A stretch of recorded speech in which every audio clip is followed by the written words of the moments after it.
네, 안녕하세요. 오랜만이네. 저번 주에 모 고등학교 학생들이 개학을 앞두고 수업하는 건 아니라고 그래가지고. 네. 자, 그래서 우리가 이제 1강, 2강을 했어요. 맞죠? 항상 중요한 건 복습이죠. 들었는데 까먹으면 아무런 의미가 없어요. 자, 그러면 1강부터 다시 복습하도록 하겠습니다. 자, 문학 작품을 감상하는 방법은 몇 종류가 있어요? 네 가지가 있었어요. 첫 번째가 작품 자체의 의미에 중점을 두고 감상하는 게 절대론적 관점. 그리고 작가가 어떻게 그걸 표현해냈냐에 중심을 두는 표현론적 관점. 시대 상황이 어떻게 됐냐를 중요시하는 거 반영론적 관점. 독자가 어떻게 느꼈는가를 중요시하는 건 효용론적 관점이요. 자, 요런 관점들이 있다. 근데 수능에서 중요한 건 무슨 관점? 절대론적 관점이요. 네. 그 다음에 우리 시나 문학에서 출제할 수 있는 요소는 네 가지라 그랬습니다. 뭔가요? 정태의기요. 정, 서, 태, 도, 의, 미, 기, 능이요. 이제는 좀 대답을 하시네. 자, 그 다음에 세 번째, 우리가 이제 시를 좀 더 섬세하게 읽는 방법으로 세 가지를 제안했었어요. 쓰리 시옷. 자, 첫 번째 시옷은 상황, 두 번째는 수식어, 세 번째는 서술어. 이런 것들의 도움을 받아서 읽어야 된다. 그 다음에 시를 감상할 때 제일 먼저 봐야 되는 거 뭐? 제목과 작가. 그 다음에 무엇이 중심인지 무엇이 중심인지 찾는 거.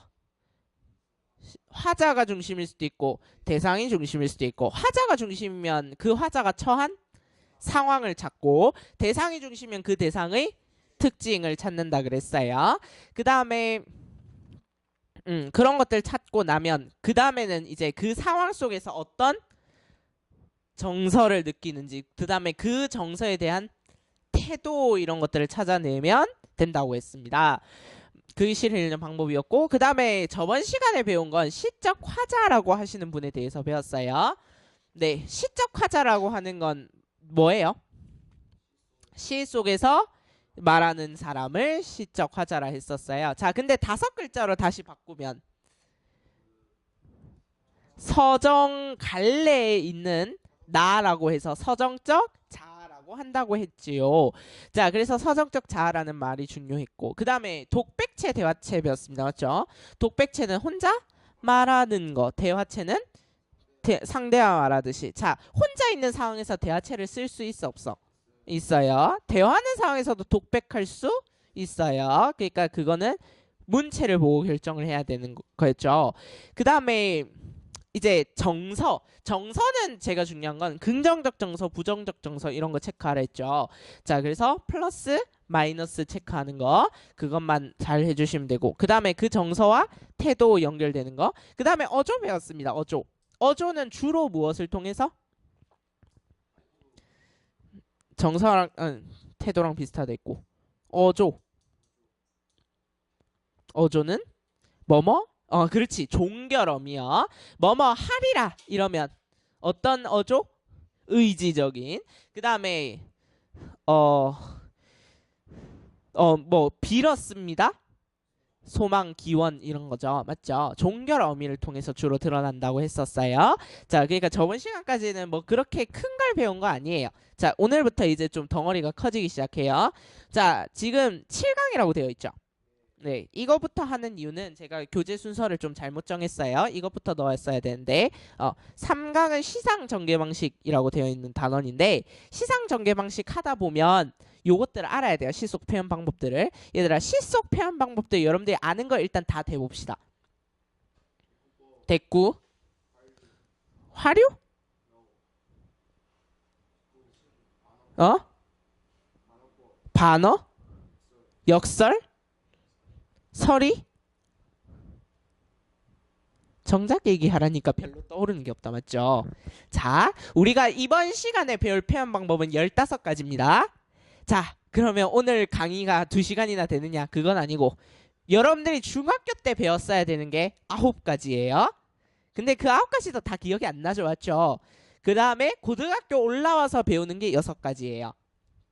근데 우리는 중학교 것도 기억이 잘 안 나요. 맞죠? 네, 그 다음에 책은 제가 여러분들이 표현 방법은 아는데 그 표현 방법을 어떻게 적용해야 될지를 모르는 친구들을 위해서 책을 썼습니다만 여러분들은 표현 방법부터 다시 배울게요. 알겠죠? 다시. 얘들아, 그 전에 잠깐만. 자, 표지가 두 개가 있어요. 이제 책을 본격적으로 내려고 하거든요. 자, 그래서 우리 국어랑 영어가 있죠. 표지를 어떻게 하는 것이 좋을까요? 자, 요게 1안, 2안. 1번이 괜찮은 것 같아요? 그러면 1번으로 냅니다. 표지를. 알겠죠? 네. 내가 이 표지를 4년 동안 썼어요. 좀 지겨울 만하지 않겠니? 그래서 좀 바꾸려고 했더니 카메라맨 분께서 너무 별로라고 계속 주장하셔서 그냥 1번으로 그러면 책 내요.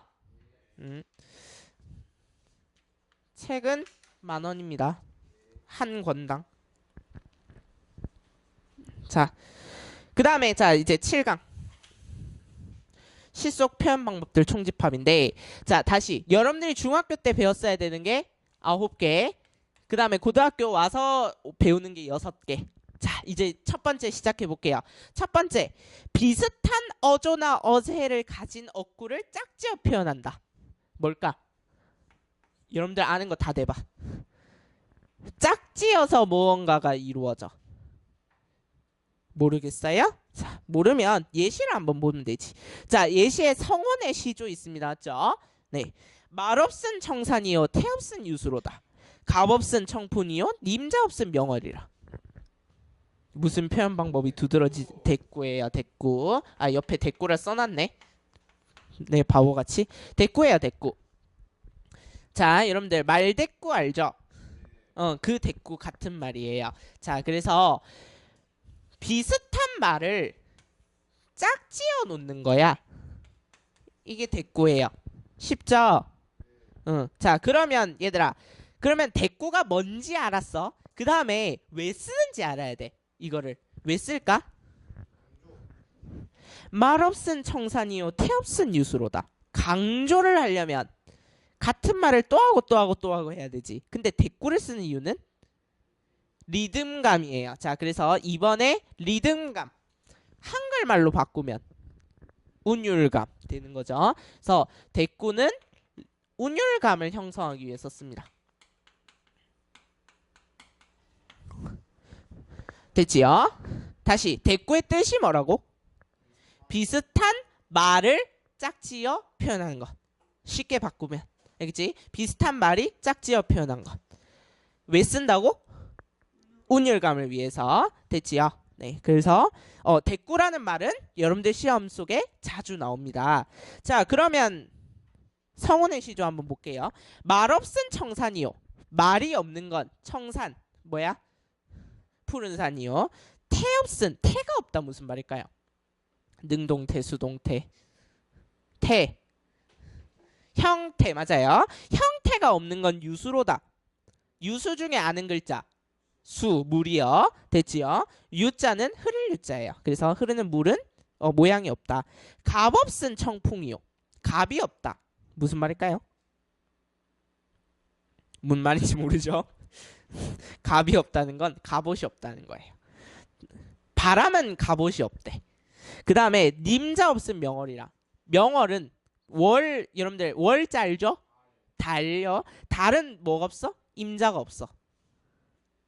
자, 그 다음에 마지막 줄이 중요해요. 이 중에 병 없은 이 몸이 분별 없이 늙으리라. 조용해졌어요. 이 몸은 지금 뭐가 없대?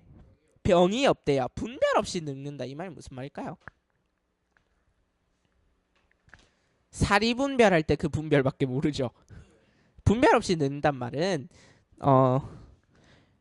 그냥 이 상태 그대로 늙는다. 이 정도로 해석하면 돼요. 알겠죠? 그러면 자, 이 시의 주제는 뭐야? 자연의 아름다움. 됐죠? 그 자연의 아름다움과 함께 늙어가는 자신. 이런 게 주제가 되겠어요. 자, 그 다음에 두 번째. 반대되는 내용을 맞세워서 강조하거나 선명한 인상을 주려는 방법. 대조죠. 자, 대조랑 같은 말이 있어. 뭘까? 대립이에요. 자, 지금 대비라는 말이 나왔는데 요거는 뒤에서 할게요. 대조 대립. 대조 대립은 다시 뭐를 반대되는 내용을 맞세워서 강조하는 거예요. 예를 들어서 긍정적 정서와 부정적 정서가 대조된다, 대립된다 이렇게 하는 거예요. 됐나요? 그럼 얘들아, 긍정 부정 말고 또 대립될 수 있는 거. 길다, 짧다. 길고 짧은 거 대립식 할 수 있죠. 맞죠? 그 다음에 또 강하다, 약하다. 그럼 봐봐. 뭔가 사회의 부조리에 대해서, 일제강점기의 부조리에 대해서 이야기하려면 강한 존재로 일본 순사나 아니면 통감이나 이런 사람을 집어넣는 거고, 약한 존재로 식민지 지배를 당하고 있는 우리 국민 이렇게 되는 거지. 요 두 사람이 있으면 대립이 되네 이렇게 찾아낼 수 있으면 돼요. 그 다음에 얘들아, 광협이라는 말은 광자가 넓을 광자예요. 협은 뭘까? 위협이요? 야, 넓다의 반대가 위협이야? 좁다죠. 좁을 협자를 써요. 알겠죠? 넓다의 반대는 위협하다가 아닙니다. 자, 그럼 얘들아, 이런 거를 왜 맞세워서 표현할까? 이 플러스랑 마이너스를 왜 대립해놨을까? 뭐 하기 위해서? 얘들아, 극단적인 예를 들어볼게요. 185짜리 여자랑 168짜리 남자. 선명하게 두의 키 차이가 드러나죠. 그래서 주제를 강조한다. 주제를 강조하기 위해서. 또는 내 머릿속에 이미지가 바로바로 그려지죠. 맞나요? 선명한 이미지를 드러나게 해줘요. 됐죠? 자, 그러면 아까 방금 전에 예를 든 요 강자와 약자 요 주제를 강조하는 거 이해됐나요? 그러면 봐봐. 대조라는 말 진짜 많이 나와. 그럼 봐봐. 색채의 대조. 여러분들 빨간색에 대조되는 거 뭐 있을까? 파란색 이런 거 대조되는 거 알겠죠? 그 다음에 얘들아, 이렇게도 대조할 수 있어. 순결을 나타내는 색이 뭐예요? 주로 흰색이죠. 맞죠? 근데 그거의 더러움을 나타내는 색, 검은색 이렇게 대비될 수도 있는데, 피의 물결 이렇게 해서 전쟁의 참혹함 이런 걸 나타낼 때 빨간색과 흰색이 대립할 수도 있어요. 이럴 때는. 됐죠? 그 다음에 얘들아, 어둠과 밝음은 대조되는 대상이다. 맞죠? 그 다음에 뭐 자연 현상과 인간도 대조될 수 있는 대상이죠. 넘어갑시다. 자, 그러면 예를 한번 볼게요. 자, 김소월의 와사등 있어요. 자, 어느 접어든 골목에서 발을 멈춘다. 잿더미가 소복한 울타리에 개나리가 망울졌다. 자, 요거를 그냥 요걸 진짜 전문을 다 주면 학생들이 이 부분은 그냥 넘겨요. 근데 봐봐. 울타리가 잿더미가 됐어. 그러면 어떤 상황일까? 너무 멀리 갔죠?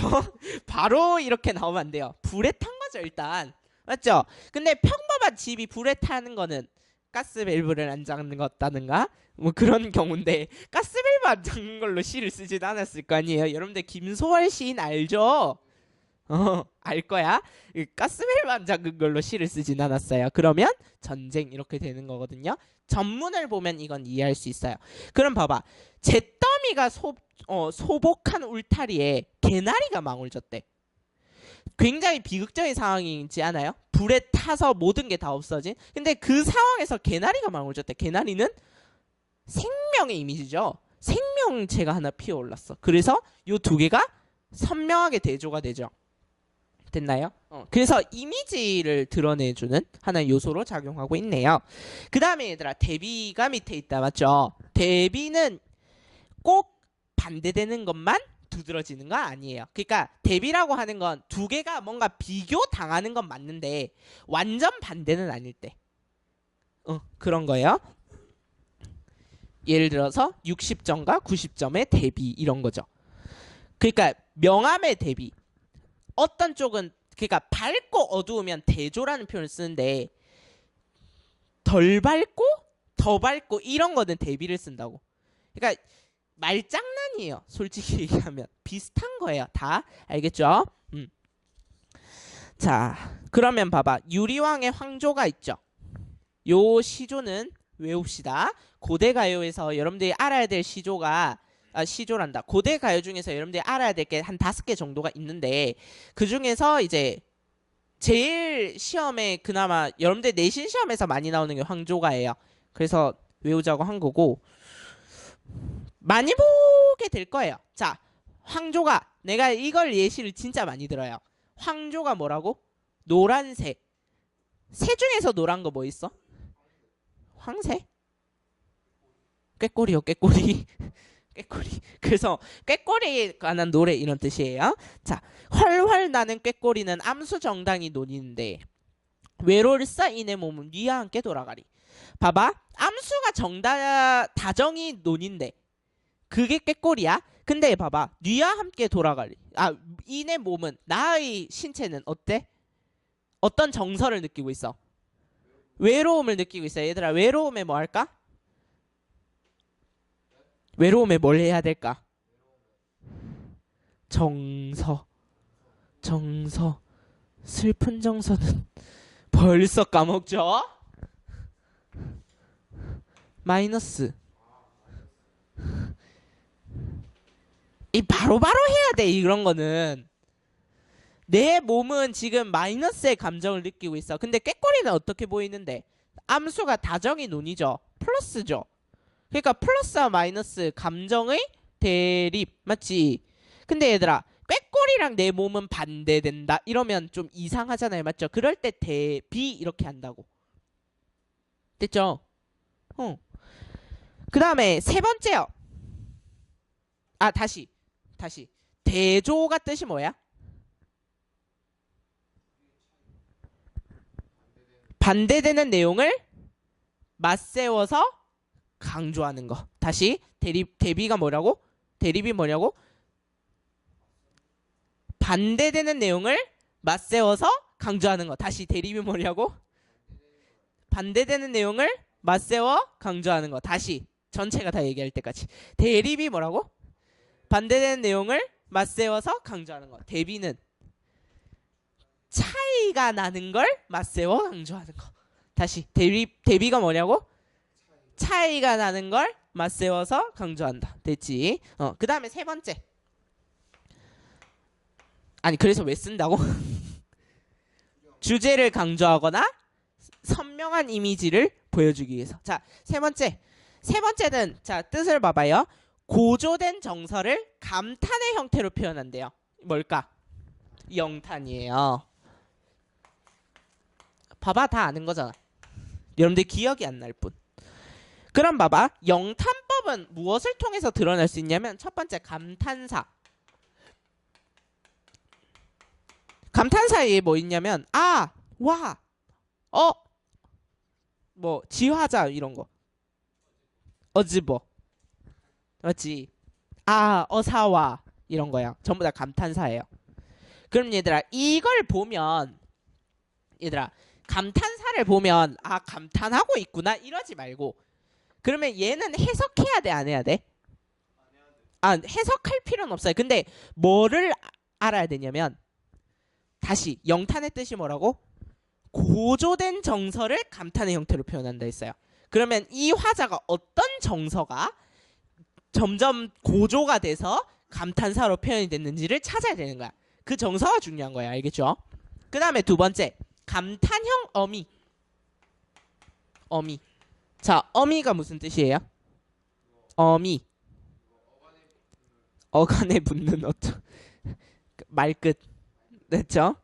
쉽게 얘기하면 우리 문법 할 거예요. 기다려. 어간 어미 할 거야. 자, 감탄형 어미 이런 거. 뭐뭐 하는구나. 뭐뭐라. 뭐뭐이여. 뭐뭐 하는겨. 뭐뭐 하도다. 뭐뭐를 샤. 됐지? 이런 거요. 이런 거 보면 영탄 하면 돼요. 그 다음에 얘들아 의문형 어미.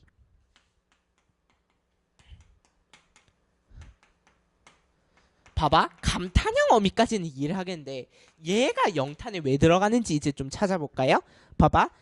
보았는고 가야 할 때가 언제인가를 분명히 알고 가는 이의 뒷모습은 얼마나 아름다운가. 얘들아 여기서 영탄이 쓰인 부분을 찾으시오 하면 가만 좀 아름다운가 얼마나 아름다운가 이게 영탄이에요. 그럼 봐봐. 이게 왜 영탄이냐면 묻는 거예요. 얼마나 아름답니? 조금요? 많이요? 이거 아니죠? 그러면 묻는 게 아니잖아. 그러면 이걸 다시 해석해봐. 이 필자는 뭐라고 얘기하고 싶은 거야? 정말 아름답다. 아름답구나죠. 맞죠? 그러면 이거를 이렇게 표현해 놓은 거예요. 그러면 봐봐. 내용상 얘는 영탄이에요. 감탄을 표현하고 있잖아. 근데 얘들아 형식상으로 봤을 때는 얘는 전혀 감탄하고 있지 않죠. 뭐 하고 있어요? 묻는 형식을 취하고 있어요.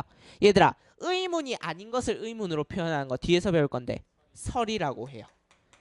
그래서 얘는 내용상은 영탄이고 형식상으로는 설이를 쓰고 있어요. 그럼 봐봐. 요 문장을 주고 선택지에서 영탄법이 쓰였다 해도 맞는 거고 설이법이 쓰였다 해도 맞는 거예요. 찾아낼 수 있어야 돼요. 그러니까 학생들이 이것만 보면 영탄이라는 생각을 잘 안 한다고. 설이지 이게 어떻게 영탄이야 하고 나한테 가장 많이 질문이 들어와요. 아니 근데 정말 아름답고 나를 표현하기 위해서 얘를 표현했기 때문에 얘는 영탄이 된다는 거예요. 되셨죠? 요 중요해요. 됐죠? 그 다음에 얘들아 다시 영탄은 무엇을? 고조된 정서를 무엇의 형태로? 아니 물음의 형태를 감탄으로 표현하는 거예요. 됐지요? 그래서 근데 감탄의 형태 안에 의문형 어미가 있을 수도 있다는 거예요. 그건 조심하셔야죠. 자, 그 다음에 이제 볼까요? 유치원의 깃발. 유치원의 깃발은 여러분들이 아는 시예요. 그 중에서 여러분들이 제일 유명한 어구를 하나 알고 있어요. 근데 여기에는 지금 설명 안 해놨네. 소리 없는 아우성이요. 그게 요 깃발에서 나오는 어구예요. 자, 근데 지금 요거는 안 해놨어요. 여기에는 누구인가 이렇게 슬프고도 애달픈 마음을 맨 처음 공중에 달줄한 그는. 자, 누구인가 지금 봐봐. 뭐 감탄 맞지? 근데 얘들아 어떤 감정을 표현했는지 지금 나와 있어요 안 나와 있어요? 지금은 안 나와 있죠. 근데 봐봐. 슬프고도 애달픈 마음을 공중에 달줄한 그는 이렇게 돼 있지. 그럼 얘들아 슬프고도 애달픈 요거 뭐 해놔야 될까? 세모 쳐야죠. 맞죠? 그러니까 봐봐. 그러면 이 아는 기뻐서 하는 건 전혀 아니다. 맞지? 그러면 화자의 감정이 어떻단 얘기야? 슬픈 거예요. 맞죠? 그래서 그걸 라는 형태로 표현해 놓은 거야. 그래서 옆에 비애와 탄식의 감정을 해놓은 거 이해됩니까? 여러분들이 비애와 탄식까지 생각해 달라는 건 아니야. 그냥 비애와 탄식을 보면 이게 맞다 아니다만 판단할 수 있으면 돼요. 그게 수능이니까. 알겠죠? 그래서 얘들아 라는 감탄사를 통해서 정서를 집약했다라고 하면 맞는 얘기가 되는 거예요. 왜냐하면 나의 정서를 하나의 글자에 표현해 놓은 거니까 집약되어 있다는 말이 맞는 거죠. 집약 무슨 뜻? 함축? 함축은 무슨 뜻인데? 줄이는 거. 자 다시 집약에 적어보세요. 집약. 여러분들이 의외로 단어에 약해. 그래서 비문학 단어도 술술 틀려고 그러지. 자, 한데 모아서 요약한다는 뜻이에요. 다시 집약이 무슨 뜻이라고? 한데 모아서 요약하였다. 함축이랑 비슷한 말이기는 해요. 됐지요? 자, 그 다음에 네 번째로 가겠습니다. 네 번째 뭘까요?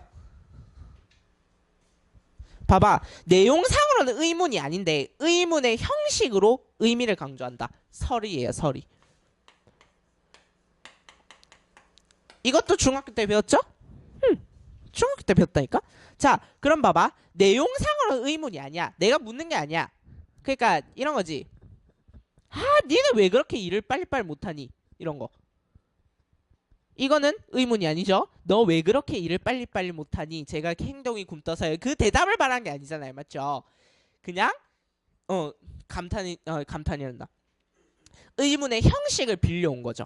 맞죠? 그래서 얘들아, 서리의 뜻이 뭐라고?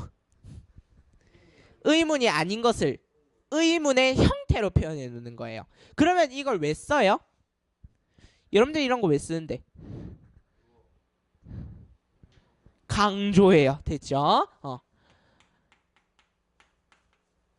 강조해요. 그러니까 그냥 평서형으로 쓸 수 있는 걸 내가 의문으로 표현해 놓으면 그 내용이 강조되는 효과를 얻을 수 있죠. 그럼 봐봐.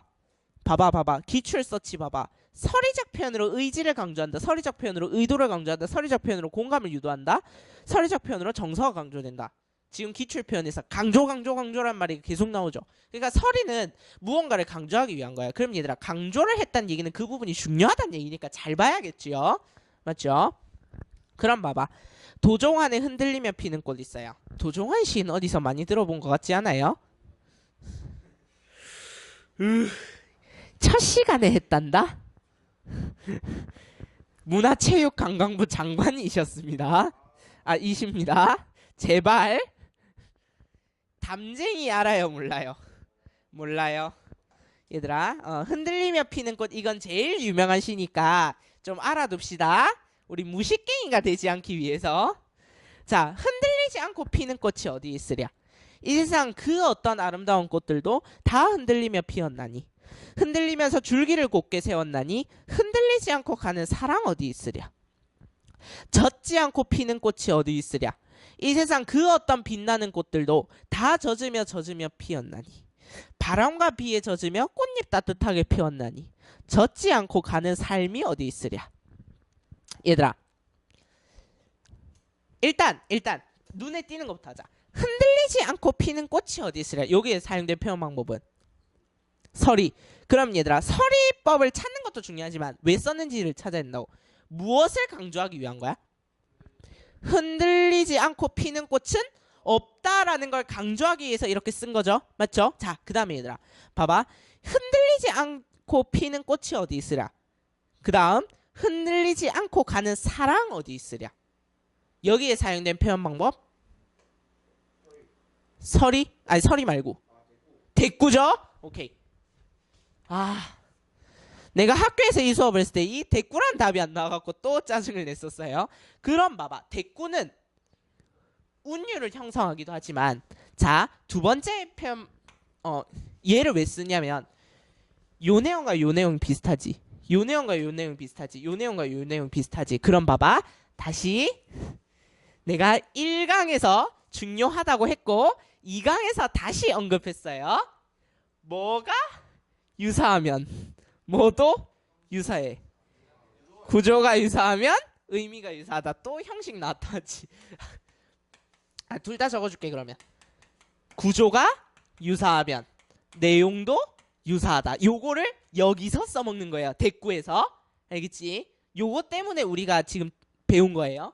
다시 요거 별표로 은하수 쳐야 되는 거예요. 구조가 유사하면 의미가 유사하다. 자, 그럼 봐봐. 흔들리지 않고 피는 꽃이 어디 있으랴? 흔들리지 않고 가는 사랑 어디 있으랴? 뭐와 뭐가 비슷해? 화자는 뭐와 뭐가 비슷하다는 걸 얘기하고 싶은 거야? 꽃과 사랑이 비슷하다는 걸 얘기하고 싶은 거죠. 어떤 게 비슷하다는 거예요?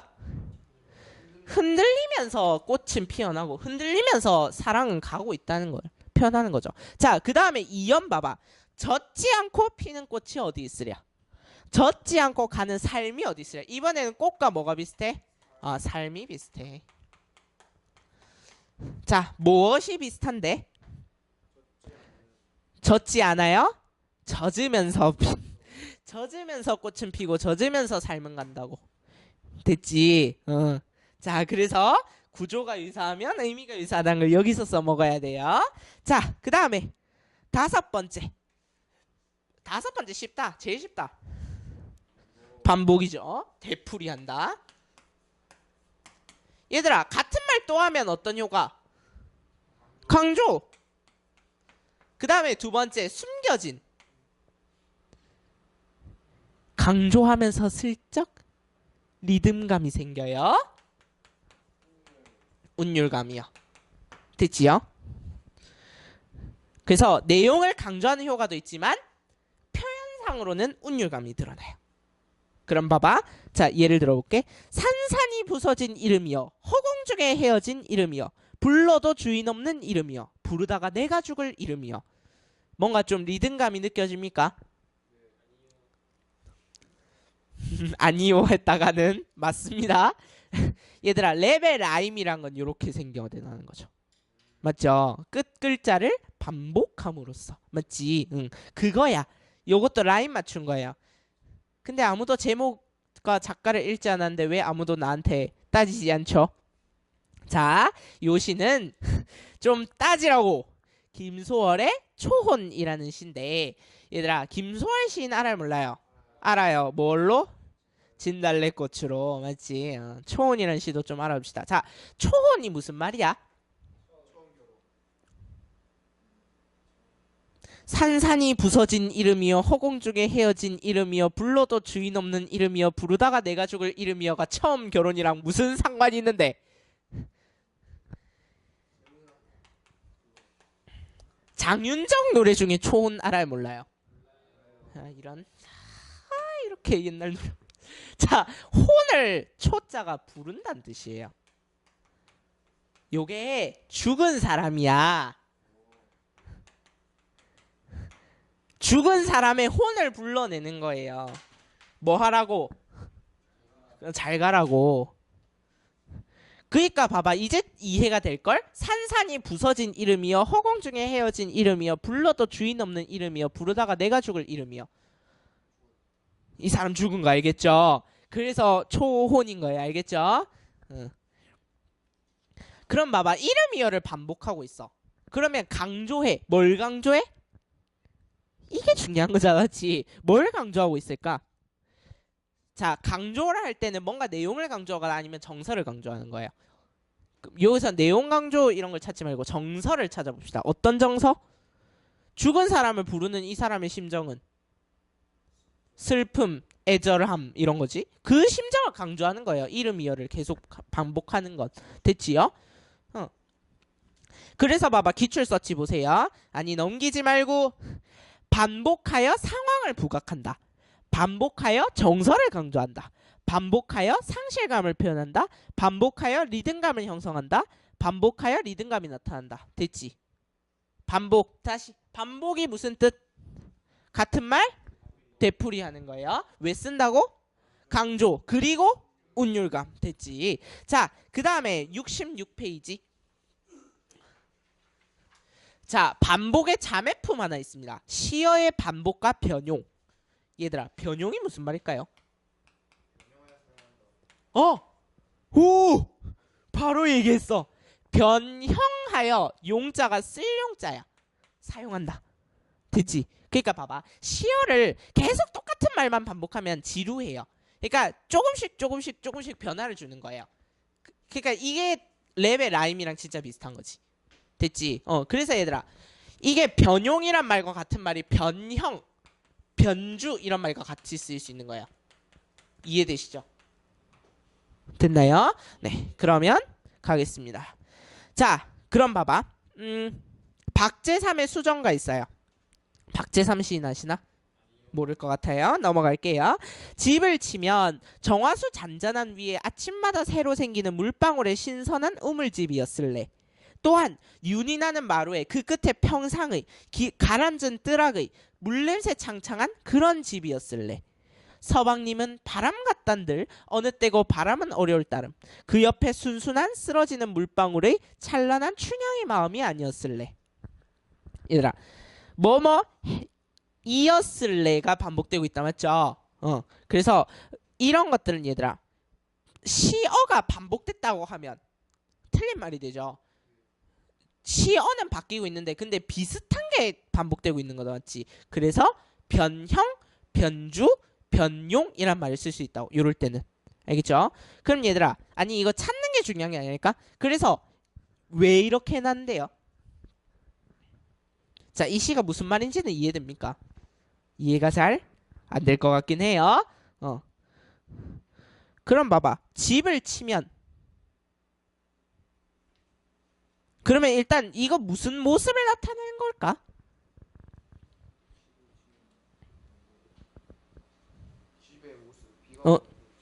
비가 오는 날의 집의 모습? 뭐 그렇다 치고.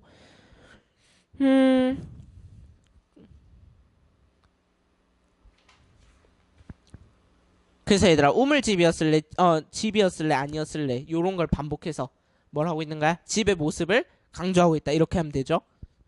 그 다음에 6번째 뭘까요? 비슷하거나 같은 계열의 구절이나 내용을 늘어놓는다. 오케이. 아 바로바로 나온다. 좋다. 비슷하거나 같은 내용을 늘어놓는 거예요. 말을 줄줄줄 늘어놓는 거야. 그러면 대체로 열거는 세디상을 늘어놓으면 열거예요. 알겠죠? 그러면 근데 봐봐. 열거는 비슷한 걸 늘어놔야 돼. 같은 걸 늘어놓으면 반복이야. 알겠지? 그럼 얘들아 막 줄줄이 나열을 한다는 얘기는 그것들이 다 비슷한 얘기라는 거죠. 그러면 윤동주의 별에는 밤 한번 볼게요. 윤동주 시인을 안다 모른다? 안다. 일제강점기 시인이고 맞죠? 그 다음에 주로 주제가 뭡니까? 아 주제가 슬퍼요는 아니죠. 광복. 우리 식민지 민족의 현실 이런 것과 관련된 것도 많고. 근데 얘들아 윤동주의 키워드는 그건 아닙니다. 키워드가 따로 있어요. 자아성찰. 윤동주는 자신과 관련된 시를 많이 써요. 그래서 봐봐 윤동주의 서시 자신의 한 점 부끄러움이 없이 살아왔다고 그런 모습을 나타내는 거죠. 그 다음에 윤동주 자화상 알아요? 아 몰라요? 우물 속에 자신을 들여다보니까 그 사나이가 미워졌다가 안타까워졌다가 모르면 말고 나중에 나옵니다. 자 일단 윤동주의 별에는 밤 볼게요. 이거 애들이 저번에 학교에 있을 때 물어보니까 이거 타자 연습 때문에 많이 한다 그러던데. 타자 연습 그 긴 글 연습하면 이거 나온다던데. 그래서 많이 나도 근데 처음 이 시를 본 건 그 타자 연습 때문입니다. 자 그럼 갈게요.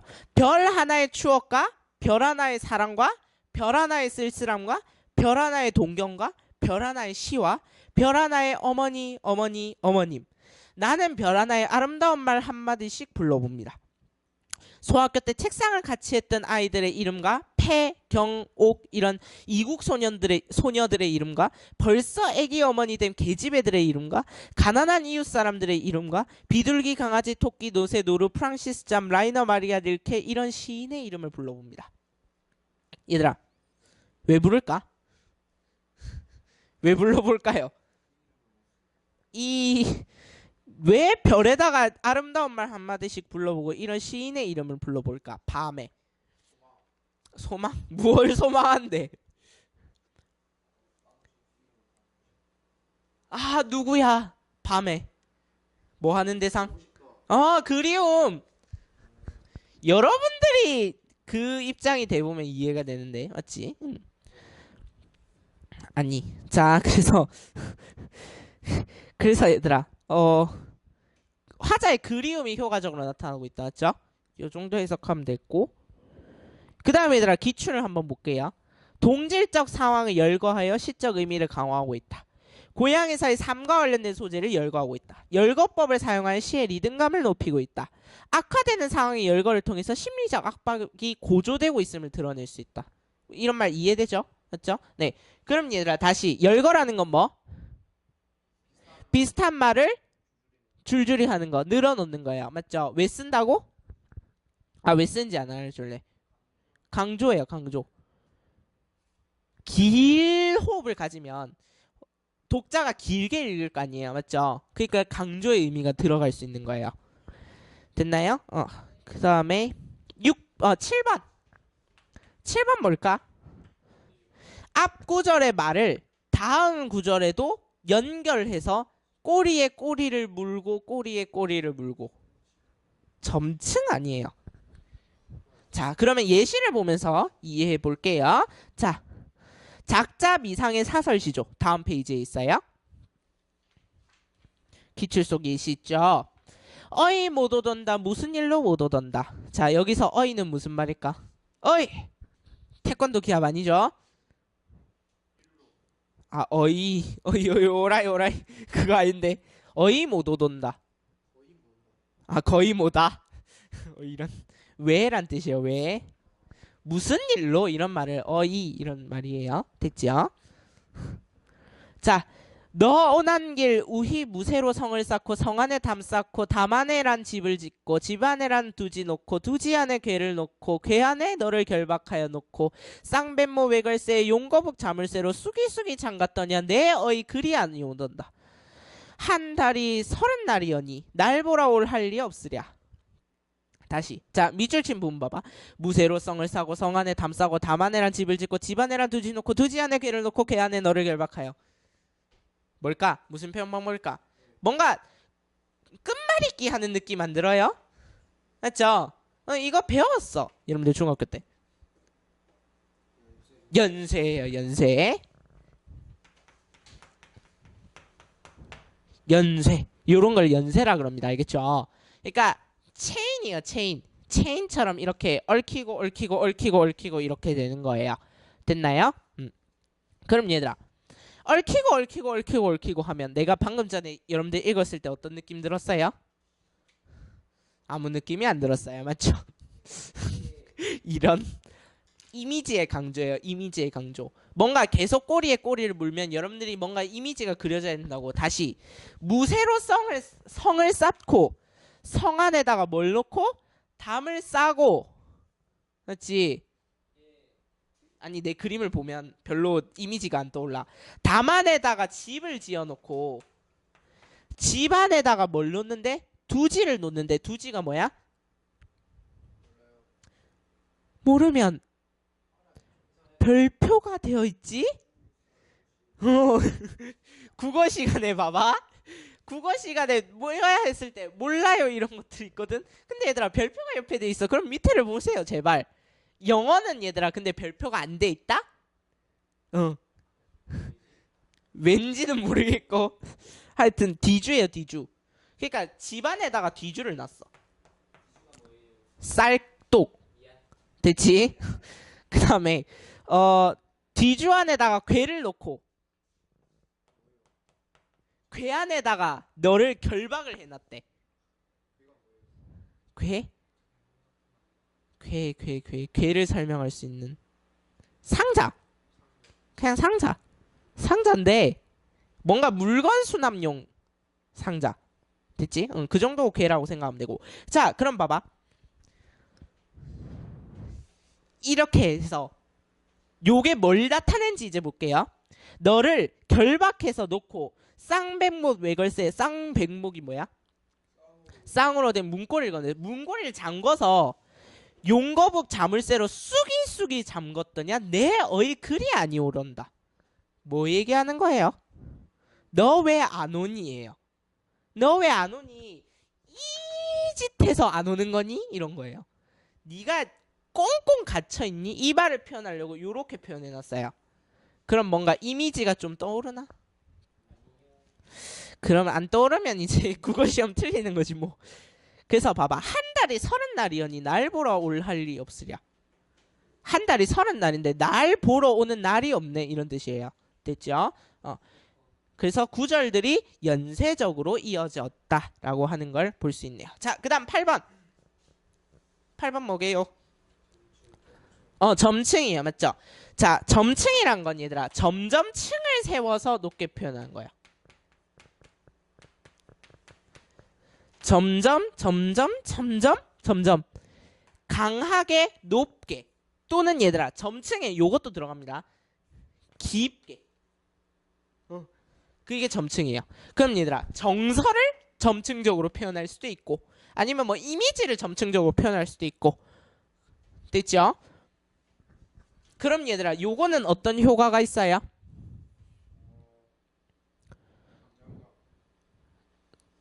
긴장감? 그것보다는 정서의 고조 이런 거죠. 됐나요? 정서가 자연스럽게 고조된 느낌이 들어요. 그럼 얘들아, 요거는 팁인데 정서가 이렇게 점점 고조되다가 마지막에 최고조에 이르렀을 때 뭐가 나옵니까? 감탄사가 이러면서 이렇게 흘러가는 고전 시가가 특히 그런 경우가 많아요. 알겠지요? 초장, 중장에서 점점 화자의 정서를 올렸다가 종장에서 하고 감탄사로 시작하는 시조가 많다고. 됐지요? 그래서 종장의 첫 음절은 삼음보 했을 때 그 삼음보에 감탄사가 들어가는 경우가 많아요. 어즈버, 어사와 이런 거. 자, 그러면 가겠습니다. 김광욱의 윤리유곡 있어요. 김광욱 시인은 여러분들이 한 번도 안 들어봤을 거고, 공명도 잊었노라, 부귀도 잊었노라, 세상 번호한 일 다 주어 잊었노라, 내 몸을 내맞아 잊으니 남이 아니 잊으랴. 이걸 보고 무슨 점층의 생각이 들지? 어이 자는 사람? 자, 공명 무슨 말일까? 공명, 부귀공명의 공명이 무슨 말이냐고. 명자가 이름 명자, 공자가 공로상할 때 그 공자예요. 알겠죠? 그러면 나의 명성이란 뜻이에요. 됐지요? 내 명성도 잊었대. 부귀도 잊었대. 부귀라는 말 무슨 말이야? 부자, 부유하고 신분이 높은 걸, 존귀한 걸 부귀라고 그래요. 부유랑 부귀랑은 조금 다릅니다. 알겠죠? 부귀도 잊었노라. 다 잊었대. 세상 번우한 일 다 주어 잊었노라. 번우한 일이 무슨 말일까? 놀랄 일. 자, 번하면 생각나는 건 난 이거밖에 없는데. 번개. 역시 이과. 그 부처님들 많이 하시는 거 있잖아요. 번뇌. 우자가 뭘까? 우선? 별거 다 나오네. 우자가 근심이란 뜻이에요. 근심. 집에 우환이 들어갔고 이런 말 들어봤어요?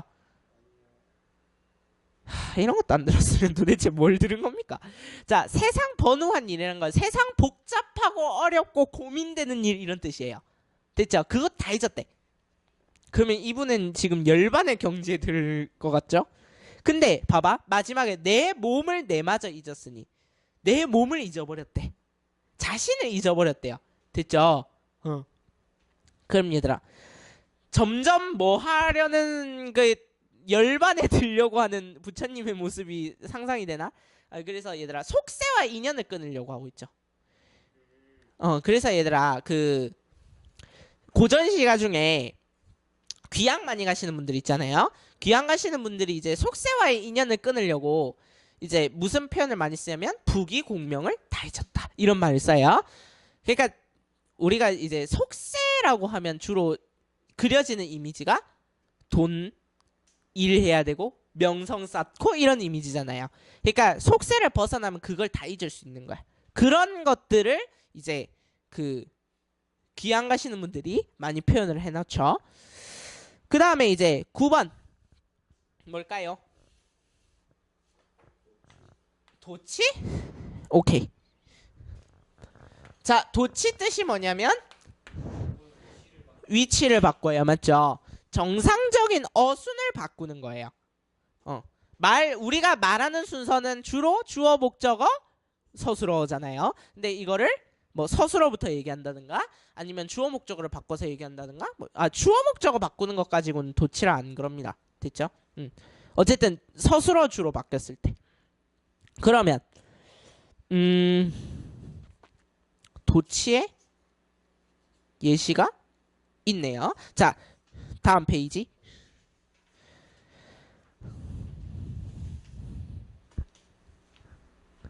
자, 김소월의 바라건대는 우리의 보습이 아니고 모습. 모습 대일당이 있었다면 보습. 내가 왜 이런 오타를 냈지? 자, 보습. 촉촉촉. 아니에요. 모습이에요. 자, 봐봐. 나는 꿈꾸었노라. 동물들과 내가 가지런히 벌가의 하루 일을 다 마치고 석양의 마을로 돌아오는 꿈을 즐거이 꿈 가운데. 얘들아, 어순이 지금 완전 반대로 돼 있죠. 자, 그러면 원래 어순으로 다시 돌려봐. 나는 동물들과 내가 가지런히 벌가의 하루 일을 다 마치고 즐거이 꿈 가운데 석양의 마을로 돌아오는 꿈을 꾸었노라. 됐지? 그럼 얘들아, 왜 그냥 있는 말 바꿔서 써요? 뭘 강조하는데? 앞에 있는 말이나 뒤에 있는 말을 강조하는 거죠. 맞죠? 그래서 도치는 뭘 위해서 쓴다고? 강조를 위해서 써요.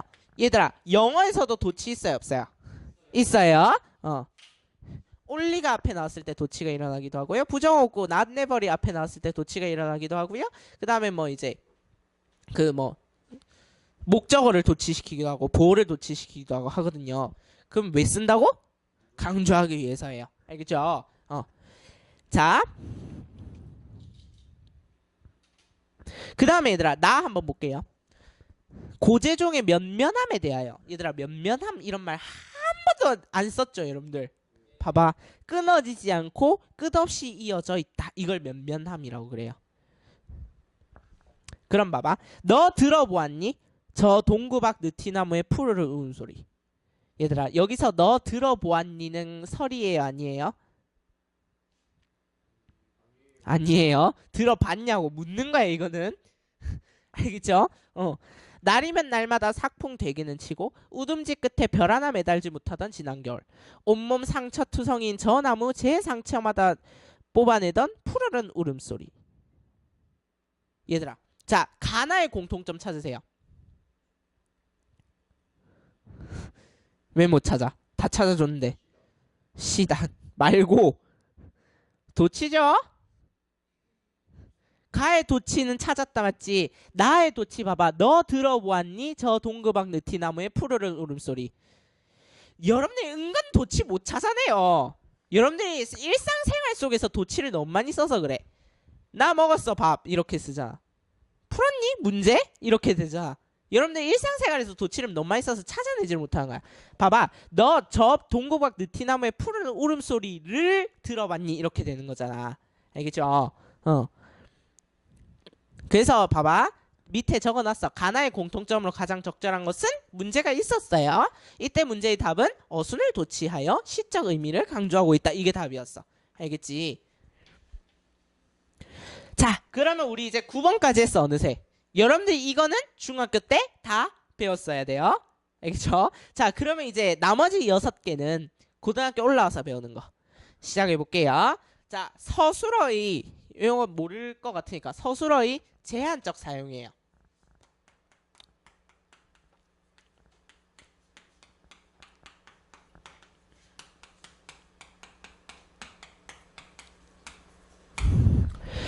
자, 서술어의 제한적 사용이란 표현을 썼어요. 자, 서술어를 제한했다는 말은 무슨 말일까?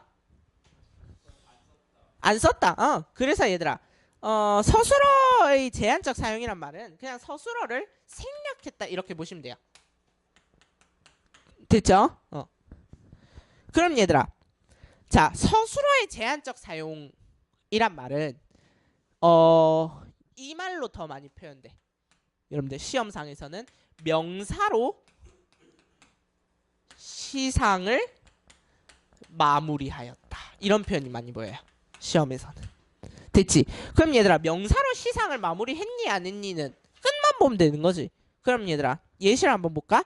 백석의 정막강산이 있어요. 맞죠? 백석 시인을 안다 모른다? 안다. 자, 이분은 어느 때 태어난 시인입니까? 일제강점기 때 태어나신 분이에요. 알겠죠? 예. 일제강점기 때 정확하게 얘기하면 활동하신 분이에요. 자, 그러면 이분은 주로 무엇에 대해서 시를 많이 쓰셨을까? 여인? 그 부인이 있긴 한데 또 일제강점기의 아픔, 식민지 삶에 대한. 그 다음에 이분은 이런 걸 많이 노래하셨습니다. 흩어진 공동체의 회복.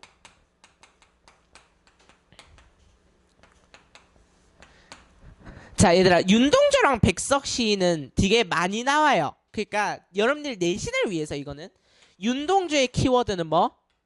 자아성찰.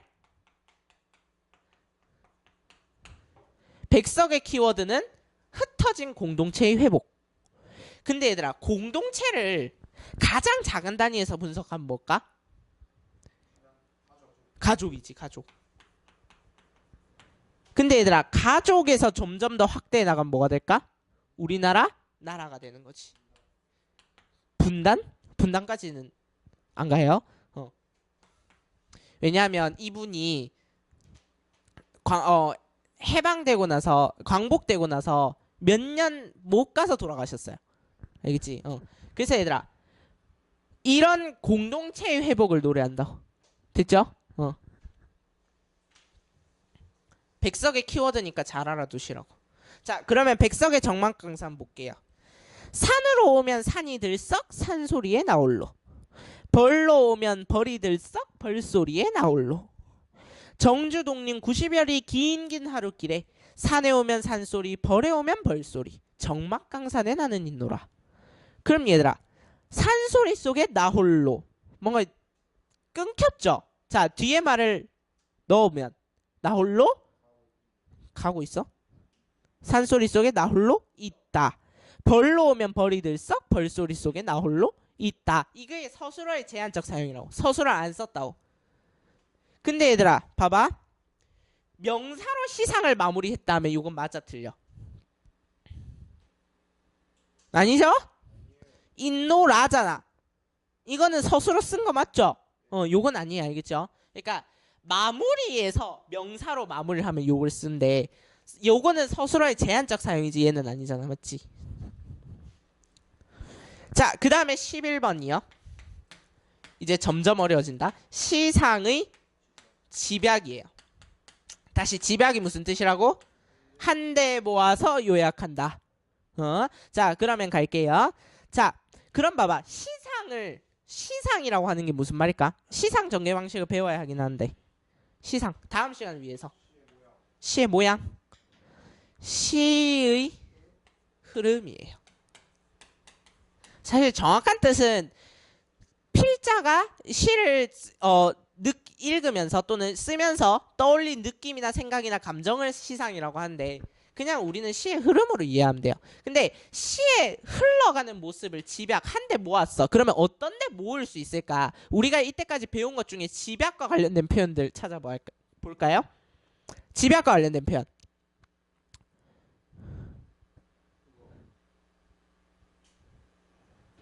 또 모르죠? 영탄이요. 감탄사요. 감탄사는 고조된 정서를 내가 하나로 모아서 감탄사라고 하는 그 글자 하나에 집어넣은 거라고 했잖아. 맞지? 그러면 영탄은 뭐랑 관련이 있는 거야? 집약과 관련이 있는 표현이 되는 거지. 그 다음에 얘들아, 요것도 집약과 관련된 표현이에요. 종결 어미를 명사로 썼어. 그러면 시상이 집약이 되는 거지. 맞죠? 그럼 여운이 남는 거예요. 자, 그럼 봐봐. 어떻게 집약이 되는지 보여드릴게요. 자, 다음 페이지 보시면 문정희의 겨울일기 있어요. 맞죠? 네, 한번 읽어볼게요. 문 한 번 열지 않고 반추동물처럼 죽음만 꺼내 씹었다. 나는 누워서 편히 지냈다. 사랑하는 사람을 잃어버린 이 겨울. 그럼 얘들아, 명사로 시상을 마무리했다. 이런 맞는 거지. 근데 얘들아, 여기서 우리가 이제 명사로 시상을 마무리한 걸 찾는 데만 그치지 말고 겨울이라는 의미에 대해서 좀 생각을 해봅시다. 겨울은 어떤 의미를 갖고 있는 거예요? 그러면 고난? 고난보다 다시 수식어가 뭐야? 사랑하는 사람을 잃어버린 겨울이잖아. 상실, 쓸쓸함, 고독 이런 것 관련이 있는 거지. 겨울이. 됐지? 그러니까 상실과 쓸쓸함과 고독함을 다 이 두 글자 안에 집어넣은 거예요. 겨울이라고 하는. 그러니까 시상이 집약되었다 해도 맞는 거지. 됐죠? 이런 게 이제 좀 느껴져야 돼요. 알겠죠? 네. 그 다음에 얘들아 12번. 요쯤 되면 이제 멘탈이 나가기 시작하는데. 자, 하나의 장면에 주목하는 거예요. 포커스를 맞추는 거거든. 그래서 얘들아 포커스를 한글로 하면 뭐니? 초점. 그래서 장면에 초점화예요. 그러니까 이것도 아름답고 이것도 아름답고 이것도 아름답고 이것도 아름다운데 그 중에서 얘에 대해서 얘기하자면 이런 거. 이런 거는 포커스를 두는 거잖아요. 그래서 장면에 초점화가 되는 거예요. 이런 거는 설명해봤자 별로 이해 못하고 그냥 다 예시로 봐야 돼요. 예시로 볼까요? 사설시조.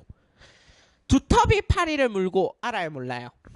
몰라요? 좀 알아세요. 이제는 시조 중에서 좀 유명한 겁니다. 이거는. 두터비 파리를 물고 두어모이 치다라 앉아 건너산 바라보니 백성골이 떠있거늘 가슴이 금직한 풀떡 뛰어 내닫다가 두어말에 자빠지거고 모처라 날랜 내시망저 애열질 뻔하게라. 도대체 무슨 소린지 해석이 안 돼요. 맞죠? 자, 고전시가 다시 두꺼비가 파리를 물고 우희 잘 해석해봐. 위에 치다라 앉아 있다고. 근데 두엄이 뭘까? 두엄더미. 똥이요, 똥덩이. 자, 그래서 건너산을 바라보니까 백송골이 떠 있거든. 얘들아, 백송골은 뭘까? 얘들아, 백송골 뒤에 매를 붙여봐. 송골매예요. 아이고, 감사합니다. 누가 이랬더니 흰뼈 이래서 내가 죽일 뻔했어요. 아니면 뭐 내가 뭐라더라? 주성이가 그랬어요. 흰뼈다귀 뭐 그래갖고 내가 엄청 웃는데 송골매예요. 알겠죠? 센스가 있어야 돼 이럴 때는. 그래서 송골매가 떠 있는 거예요. 그래서 가슴이 끔찍한 요걸 좀 세게 발음해봐. 끔찍한 되나? 고전 시간 약간 센스가 있어야 돼요. 풀떡 뛰어. 가슴이 풀떡 뛴다고. 그 다음에 내닫다가 두어말에 자빠지고 똥덩이에 빠졌어요. 자, 모쳐라 이 말이 무슨 말일까? 매우 쳐라. 갑자기 곤작 모드예요. 이런 감탄사라고 생각하시면 되겠습니다. 날랜 낼시만정. 자, 날래다 이런 뜻이에요. 날래다가 무슨 말이야? 재빠른 낼시만정. 나였기에 망정이지. 애헐질 뻔하게라. 애헐질 뻔. 애헐 밑에 나와있죠. 피부에 피가 맺힌 것. 그러니까 죽을 뻔했네. 이런 말이에요. 됐죠? 똥덩이에 빠졌는데 지금 행복해하고 있어요. 맞죠? 그럼 봐봐. 지금 하나의 장면에 초점을 두고 있는 거야. 두꺼비가 파리를 물고 똥덩이에 있었는데 송골매가 보여서 송골매는 두꺼비를 잡아먹는 애인 것 같아요. 맞죠? 그러니까 두꺼비가 놀래가지고 자빠졌어요. 하나의 장면에 초점을 둔 거지. 맞죠? 이렇게 된 거예요. 대상을 해학적으로 웃기죠. 근데 무슨 말인지 모르면 안 웃겨요. 그래서 고전 시간은 읽을 줄 알아야 돼요. 그거는 우리 8강에서 연습하기로 합시다. 자, 그 다음에 13 뭘까요?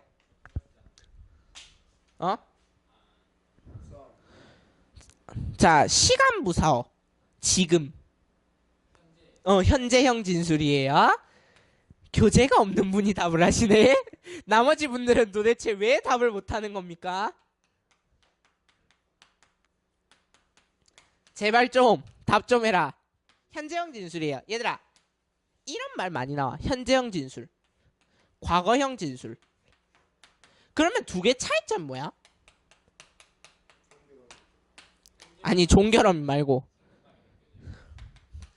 교재 없는 분이 더 답 잘하네. 자, 필기 좀 합시다. 생동감, 현장감. 이거는 뭔가 지나간 일, 지나가 버린 일, 이러니까 단절감이 느껴져. 요럴 땐. 그 다음에 추억을 회상하는 느낌이 들어. 됐죠? 요런 거 이제 좀 할 줄 알아야 됩니다. 그래야 고등학생이지. 자, 얘들아. 자, 내가 같은 사건을 두 개의 진술로서 설명해 볼게요. 자, 어제 교통사고가 났어요. 어제 교통사고가 났는데, 그 담배 피는 할아버지가 이제 그 초록불을 못 보고 이렇게 그냥 가셨더라고요. 그래서 차가 이렇게 찼어요. 그래서 교통사고가 났어요. 자, 요거하고 2번. 야야, 저 교통사고가 났는데 그 할아버지가 담배 피면서 막 걸어가고 있는데 초록불 못 봐갖고 차가 뿡 치는데, 자, 요 차이가 좀 느껴지나? 현재형 진술은 뭔가 눈앞에서 펼쳐지는 느낌이 들어요. 자, 연기를 했지만 과거형 진술은 뭔가 끊어진 느낌이 들어요. 요거는 근데 얘들아 시보다는 어디에서 많이 쓰이냐면 소설에서 이게 많이 쓰여요. 알겠죠? 근데 여러분들은 솔직히 이거 별로 안 느껴져요. 그냥 현재형 진술도 과거형 진술처럼 읽죠. 그래서 얘들아 좀 느껴야 돼요. 자, 그럼 봐봐. 시간 부사어 현재 시제 선어말 어미 관용 사용 어미 해가지고 문법이 나와 있어요. 갑자기 국어 문학 시간에 갑자기 문법 해야 되는 상황이 벌어졌어요. 근데 얘들아 이 말을 지금은 이해 안 해도 돼요. 근데 나중에 시간편 가서 이해 못하면 때립니다. 자, 그럼 봐봐. 지금 현재 축구를 한다, 책을 읽는다, 코피 나도록 공부하고 있는다, 여전히 예쁜 선생님, 이런 거 다 현재형이죠. 맞죠?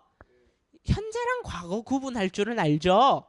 그러면 됐어요. 자, 그래서 갈게요. 고은의 선재리 안악내들. 아, 이런. 얘들아 고은 시인 알아요 몰라요? 알아요? 왜요? 뉴스에 떴어요 이분이. 자, 그래서 이분의 시는 더 이상 배우지 않습니다. 우리 넘어갈게요. 자, 제발 검색 좀 하고 삽시다. 우리 남자 시인이에요. 자, 이분은 넘어갈게요. 더 이상 교과서에 이분의 시가 실리는 일은 없을 거예요. 자, 그래서 자, 그 다음에 14번.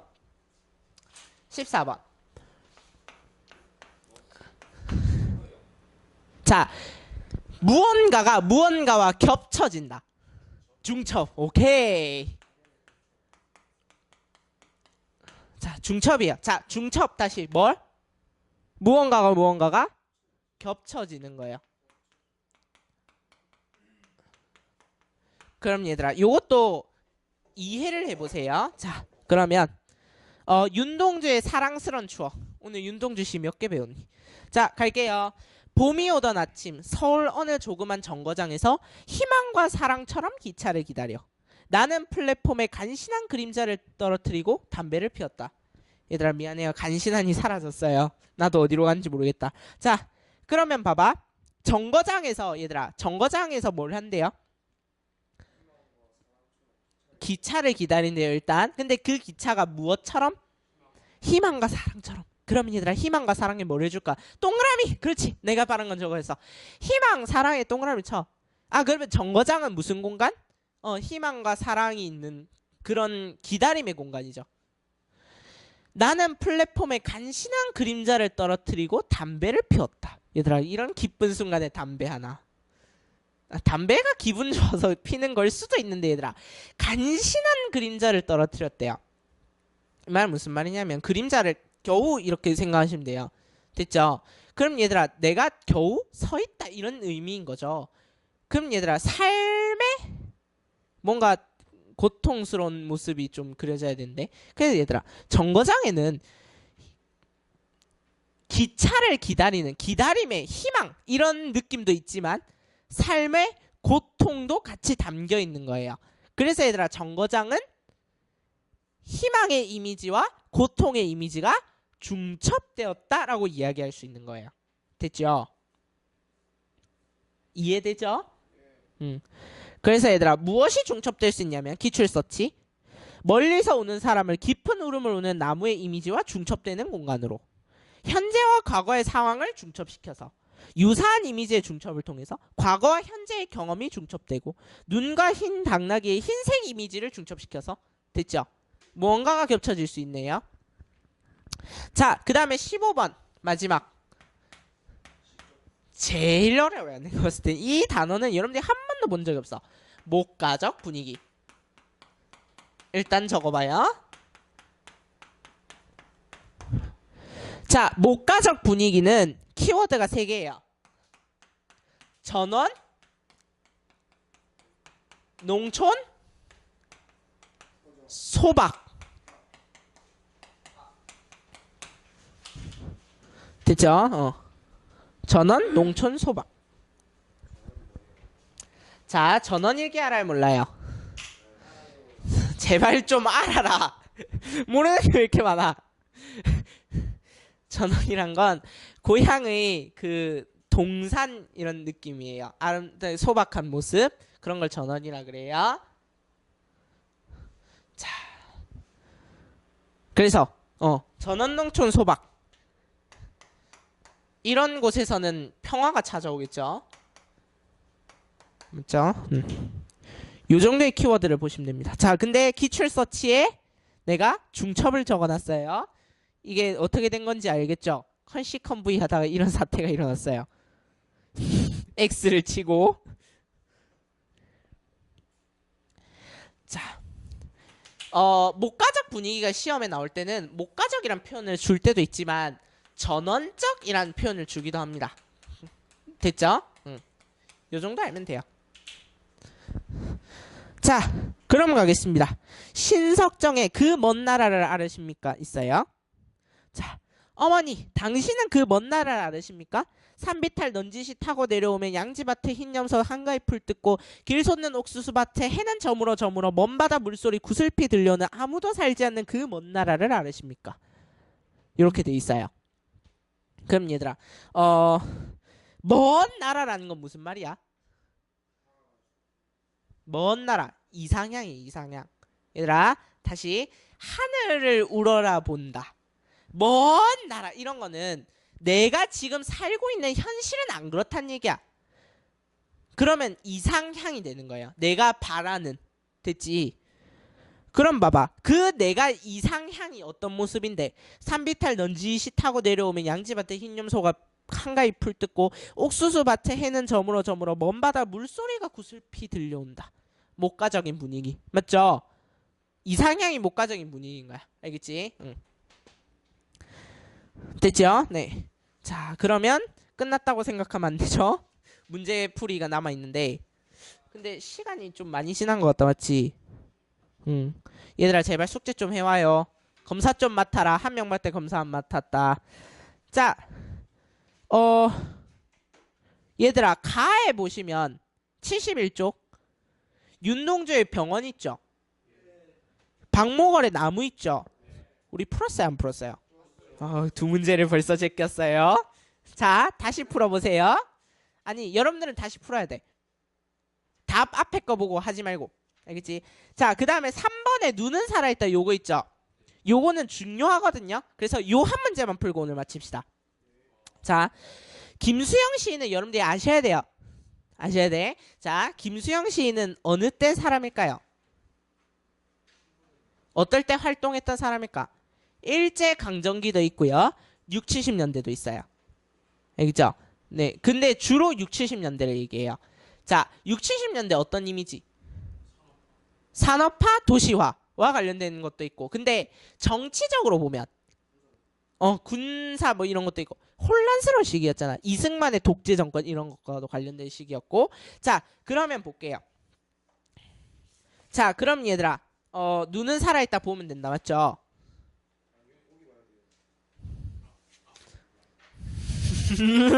또 낚였다. 보기 좀 보라고. 3번 볼게요. 보기를 바탕으로 나를 해석할 때 적절하지 않은 것은? 자, 보기요. 작품은 차이를 동반하는 반복, 즉 변주를 중심으로 오늘 배운 것 중에 변주가 나오네요. 됐죠? 각 연에서는 반복되는 식구들이 있고 거기에 새로운 식구가 점층적으로 덧붙여지고 있으며 오늘 배운 거 폭탄이네. 그 다음에 그러한 변주가 연과 연 사이에도 나타난다. 이러한 변주를 통해 상황이나 화자의 태도가 구체화되고 의미의 점층적 강화가 나타난다. 자, 요것들을 왜 썼대요? 왜 썼대? 첫 번째, 화자의 태도를 구체화하기 위해서. 두 번째, 의미를 강조하기 위해서. 오케이. 자, 그러면 요 시는 요걸 중심으로 읽어야 되는 거야. 자, 그러면 1년부터 갈게요. 눈은 살아있다. 떨어진 눈은 살아있다. 마당 위에 떨어진 눈은 살아있다. 점층. 느껴지나? 눈은 살아있는데 떨어진 눈은 살아있는데 마당 위에 떨어진 눈은 살아있대. 점점점 불어난 느낌이 들고 있죠. 맞죠? 그 다음에 얘들아 기침을 하자. 젊은 시인이여 기침을 하자. 눈 위에 대고 기침을 하자. 눈 떨어 보라고 마음 놓고 기침을 하자. 요것도 점층이 들어가 있죠. 맞죠? 그 다음에 얘들아 눈은 살아있다라는 것과 기침을 하자라고 하는 어구가 반복되고 있어요. 맞죠? 반복되는 어구를 계속해서 변주하고 있네요. 그래서 점점 의미가 강해지고 있네요. 점층에 쓰였네요. 보기가 이제 이해가 되시나요? 그 다음에 눈은 살아있다. 죽음을 잊어버린 영혼과 육체를 위하여 눈은 새벽이 지나도록 살아있다. 뭔가 계속해서 변주가 일어나고 있어요. 맞죠? 그 다음에 기침을 하자. 젊은 시인이여 기침을 하자. 눈을 바라보며 밤새도록 고인 가슴의 가래라도 마음껏 뱉자. 자, 그럼 얘들아 나는 지금 시를 겉으로만 봤거든요. 표현적인 측면에서 봤어요. 의미적인 측면에서는 하나도 접근 안 했어요. 그러면 의미적인 측면에서 조금은 접근을 해봐야 될 것 같아요. 자, 그럼 얘들아 그 전에 문제를 풀어보자. 그러면 보기에서는 요 얘기밖에 안 했잖아요. 맞죠? 그러면 갈게. 1번 1년에서는 떨어진 마당 위에 떨어지니 점층적으로 덧붙여지면서 눈은 살아있다의 상황이 구체화된다고 볼 수 있다. 맞죠? 보기에 똑같은 얘기를 했어요.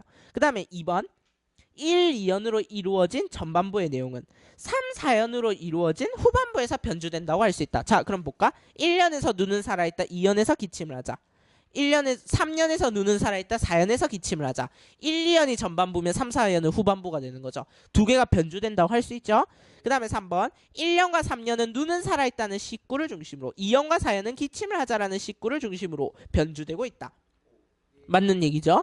네, 그 다음에 4번 2연에 눈 떨어 보라고 마음 놓고는 4연에 눈을 바라보며로 변주되면서 의미의 점층적 강화가 나타난다. 자, 그럼 얘는 의미를 조금 보래요.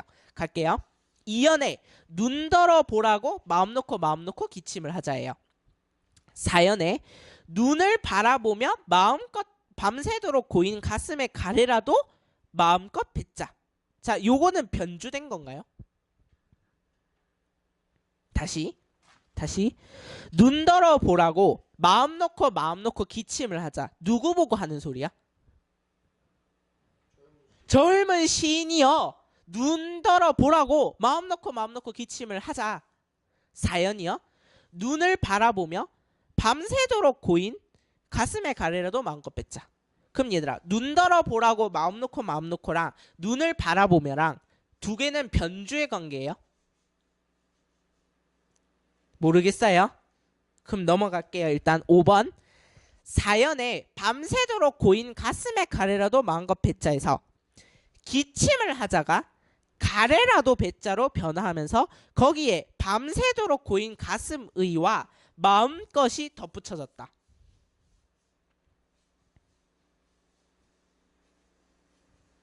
맞아요, 아니에요? 다시 기침을 하자가 가래라도 뱉자로 변화하면서 거기에 밤새도록 고인 가슴에랑 마음것을 덧붙였다. 맞는 얘기 아니에요? 난 아무리 봐도 맞는 얘기인데. 아니에요? 왜 분위기가 썰렁하지? 맞는 얘기죠? 그러면 답은 일단 4번이에요. 자, 왜 답이 4번인지 이제 좀 찾아볼게요. 왜 찾으려는 의지가 없지? 얘들아, 시가 변형되고 변주되고 반복되는 거는 똑같은 의미가 반복되고 변형되고 변주되는 거죠. 근데 봐봐. 눈 떨어 보라고 마음 놓고는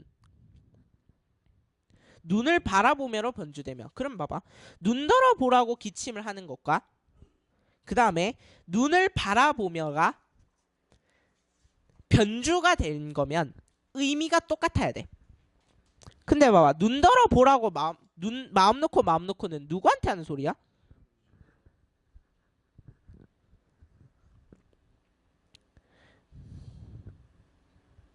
눈을 바라보며는 그러면